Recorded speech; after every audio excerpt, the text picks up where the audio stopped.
Hello and welcome again. Today I'm making a simple, hearty spaghetti meat sauce. This is proper comfort food for me. The ingredients are basic and there's very little technical skills required.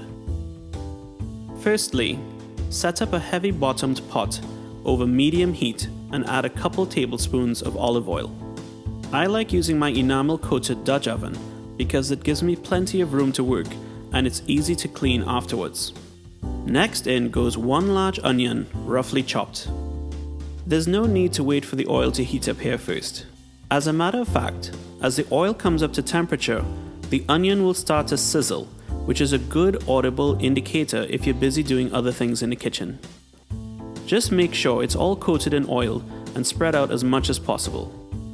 Saute for roughly 5 minutes until the first sign of browning.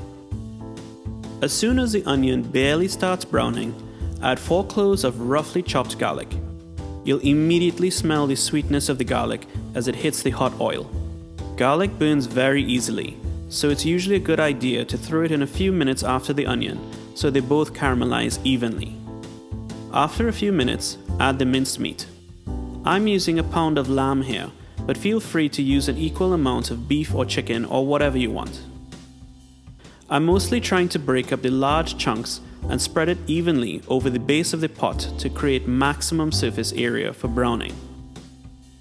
You'll also see me adding salt and black pepper several times throughout because I'm slowly building flavors with each ingredient. Browning of the meat takes a while and shouldn't be rushed with higher heat. The vast majority of flavor in the sauce is going to come from the Maillard reaction on the surface of the chunks of meat. The best way to accelerate this process is to avoid stirring unnecessarily. The reaction only happens when the meat is in contact with the hot oil long enough for the natural sugars to caramelize. After about 10 minutes of browning, turn the heat down to low and check again for seasoning. It's alright if it's a bit on the salty side at this point. That will soon be balanced with the next ingredients to come.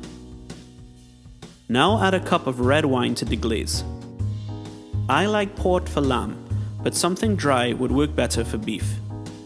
Also, I recommend using wooden spoons for a pot like this. They're abrasive enough to dislodge the fond, but will not damage the enamel coating. Once most of the alcohol is burned off, it's time to add the tomato sauce. You can use whatever tomato sauce you'd like, but I personally prefer Matouk's ketchup. As I've mentioned in previous episodes, this Trini ketchup is thick and hearty and very good for cooking. I also include about 2 tablespoons of tomato paste for added flavor.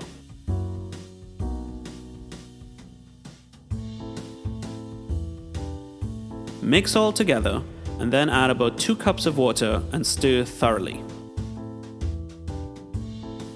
It may look like a lot of water now, but after an hour it will have reduced significantly.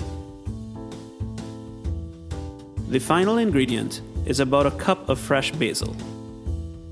You can use the dry kind if you have no other choice, but honestly nothing compares to the fresh stuff. Also, I'm only going to add about half at this stage. Basil turns very dark with heat, so I like adding the rest at the end when the sauce is cooler.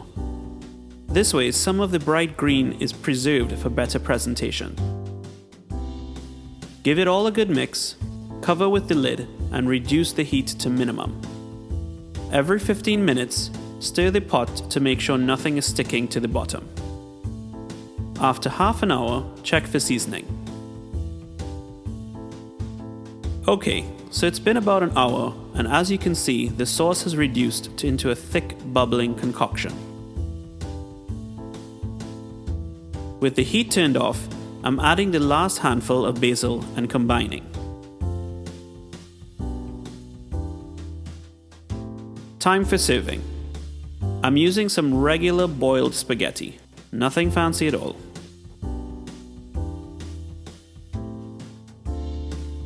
Notice how well the ketchup has bound to the meat? I found that pre-made sauces don't do that. The minute you pour a store-bought sauce over the pasta, a watery whey separates through the noodles and leaks all over the plate. This ketchup just helps give a nicer texture to the whole dish. Of course, the traditional cheese for a plate like this is Parmesan, but I actually prefer regular cheddar cheese for my recipe. It just melts better. So anyway, it's time to sit back in my recliner and binge watch a show with this plate in hand. Have a good night and keep safe.